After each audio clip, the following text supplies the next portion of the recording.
Hey guys, Steve here for Who Took My Dice Miniature Wargaming, and welcome to Tactica. This week I'm looking at Chaplains. If you're not sure what a Chaplain is, if you haven't played Marines before, they are the spiritual caretakers of a Space Marine chapter. They're the ones who administer all the rites, check for corruption within the souls of their battle brothers. They also, keep record and tally of all the chapter relics that are stored away in their mausoleums, in their chapter houses. They also keep all the sacred rites that the Space Marines go through, and have a very important part within the creation of the Space Marines as they advance from being a scout, from just being sort of an aspirant to a scout to being a full-fledged battle brother. The highest ranking of these guys in your standard chapter, it would be a Master of Sanctity.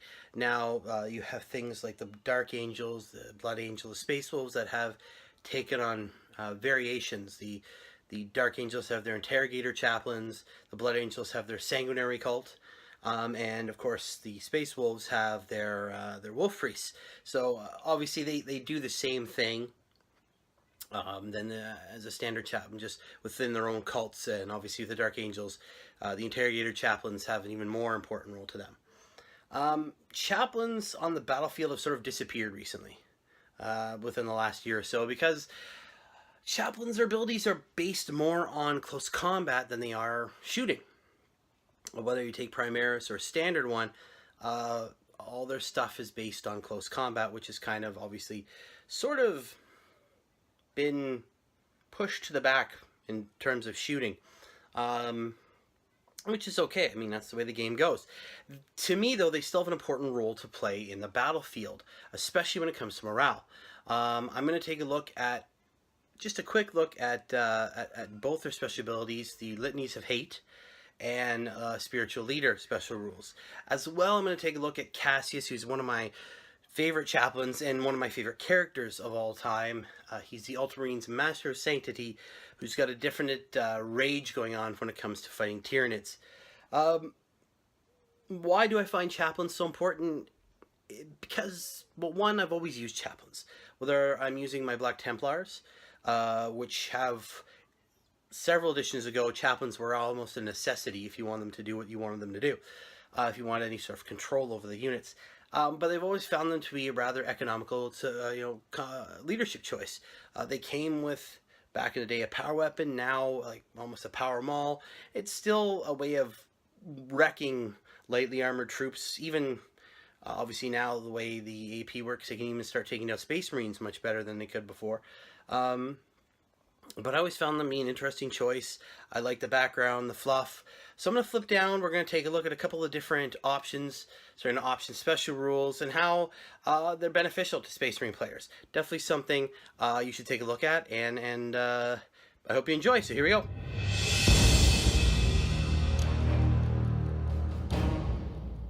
So here we go, an example of the benefits of Litany Hate. Obviously we have a understanding squad of Space Marines here, a sergeant, a couple of Marines, and we have a platoon command and a platoon commander, and obviously our dead Space Marine there. The Marines obviously want to reclaim his body.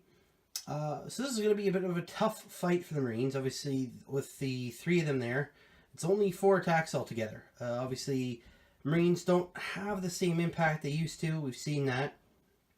So charging in here, we're only going to get 4 attacks. So say the Marines do manage to make it in, they survive whatever Overwatch there is, and these guys pile in, and the commander's, oh, I don't want to fight right now, I'll let my little minions do that. And the Marines fight in. 4 attacks, say, the average, we'll say we hit with maybe 3 of them, wound with 2, and as there are no power weapons, say we take down maybe just 1 guy. We're getting 3 attacks back. Let's say we have a really bad turn, and we whiff completely.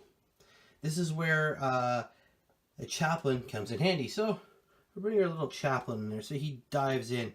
Litanies of Hate, it's different now than it has ever been. Beforehand, Litanies of Hate was one of those rules where if you charged in, you got to reroll any missed hits. Now it's all the time, as long as you're within 6 inches of the chaplain and you're the same chapter, obviously. you get to reroll all those misses. So say those Marines charge in, and the last turn you just woofed it. You rolled a lot of 2s and 1s. You did not do well. Things are not looking good. Now with the Chaplain in there, you have that opportunity to reroll those misses. Now say you go from having, say, 1 hit now to all 4 hitting. You manage to wound, and say you take down 3 of those guys. That's more enough to try and break the morale of those guys there, even with their commander there. And we give the Chaplain charge in here. And while that might seem like a risky thing, the Chaplain, I think, would have a fair chance with that 4+ invulnerable save of surviving. And that's the basics of Litany Hate. It's a great special rule to have when you get into close combat, when you need it. It's not as prevalent now as it used to be, obviously, with 8th edition being such a shooting heavy edition. It just doesn't get the same love that it used to. Obviously, if you're going for a close combat army, you like Blood Angels, or you play Black Templars, what have you, where close combat is something that those armies excel at, you may want one or more Chaplains to help ensure that every hit you get, you're getting the most out of it in close combat. So next on, we'll dive on to the Spiritual Leader rule.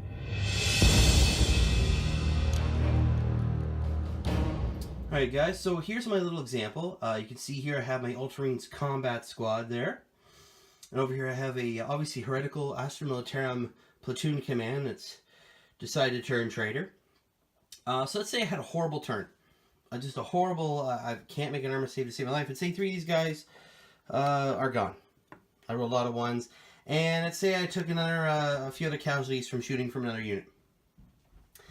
So my standard leadership for these guys is 8 with a Chaplain, 7 for the standard Marine. And I'm looking at 5 casualties, and we'll do some theory hammering here. The average roll says 4. So I'm looking at a 9. So I'm in danger of losing 1 guy. Even with a Nation of Fear, I could roll a 5 or 6 and lose both of them. Not good. Not good at all. This is where Chaplains come in, right? I think we have this Chaplain over here, played by Cassius right now. So he said a spiritual leadership rule. So any friendly unit from the same chapter can use leadership within 6 inches. The leadership for a Chaplain is 9, making, say, that roll of a 4 plus that 5, I don't lose anybody.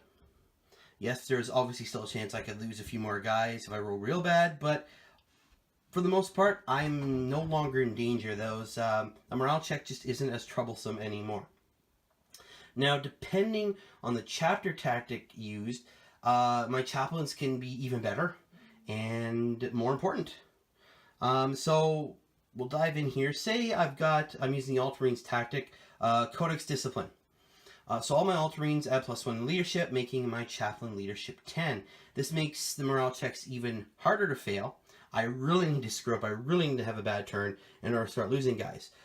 So my Chaplain's leadership 10, my Sergeants are leadership 9, my Standard Marines are leadership 8 again. It's really, really hard for them to lose extra guys to morale, which is great for keeping these guys around. Another good example is Black Templars. It really helps them a lot, Chaplains. One, because of their litanies of hate, which lets you reroll all missed hits in the fight phase, which Black Templars like. Plus, with their large squads, a boost to leadership can save you from losing a lot more guys if you have a bad turn. Whether it's you're getting shot at or you have a bad turn of combat, these guys, a Chaplain can be really helpful. They always have been for Black Templars. I've always included one on my lists. So yeah, that's the basics of what makes a Chaplain so important. They're great line holders.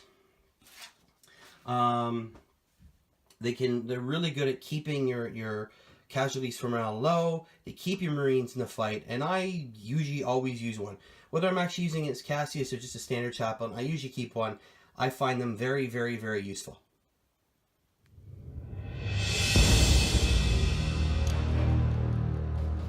And here's my look at one of my favorite Chaplains of all time, Chaplain Cassius.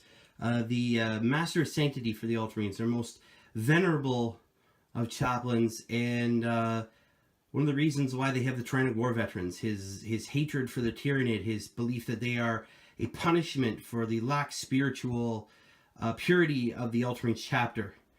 He believes that they're the direct result of that, and therefore he believes it's his holy mission to wipe the Tyranid from the existence. It may also have something to do with the fact that he got trampled by a Carnifex. But hey, I mean, if I got trampled by Carnifex, I'd probably be pretty angry too. So, let's break this down. He's the toughness 5, thanks to, again, his bionics after being trampled by said Carnifex.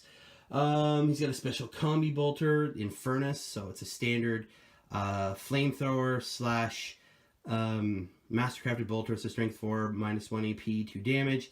Now, the funny thing about this model, I have never, and I've gotten a couple of Cassius over the years. I've seen other people order them when I worked at Games Workshop or when I was just hanging out with friends. I've never actually been able to get a hold of one that didn't have the bolt pistol hand. I'll show you here. This guy's got a nice bolt pistol. It's great. It looks cool. But he's got Infernus. He doesn't actually come armed with a bolt pistol anymore. He has Infernus. It's in the Codex. I've seen multiple times in multiple variations of the Codex, but I've never actually been able to get my hand on the Infernus arm, which is weird. So let's see here. He has all the same standard rules as a chaplain, so litanies of hate, the spiritual leader, all that good stuff. He's leadership 9, he's an ultramarine, benefits from all that. He also has another really cool rule, which can be potentially devastating depending on how well you roll. So he has inspired retribution. So you roll a dice every time an ultramarine within 6 inches of Cassius is killed in the fight phase. On a roll of 6, the attacking unit takes a mortal wound after it's done making its attacks. This is great if you're horribly outnumbered. You know your Marines are going to die anyways. Hope to roll for lots of 6s, and the attacking unit will start taking mortal wounds, ones that just cannot be saved. Throw in the Ultramarines chapter tactic, the Codex discipline. He's leadership 10. He's toughness 5. He can dish out some hurt with his Crozius Arcanum, with Infernus. He's just a great line holder. He'll keep, like most chaplains, he'll keep your Marines in the fight, keep them from disappearing. And frankly, his background story is awesome too. I just love Chaplain Cassius. He's a fantastic guy, fantastic model. Again, definitely very, very cool. So there you go, guys. There's my view on Chaplains. Thank you for watching. I hope you guys enjoyed it. As always, if you like what you saw, please share with your friends, like, subscribe, hit the little bell so you get updates whenever I put out a new video. And as always, guys, keep rolling those dice. We'll see you later. Bye.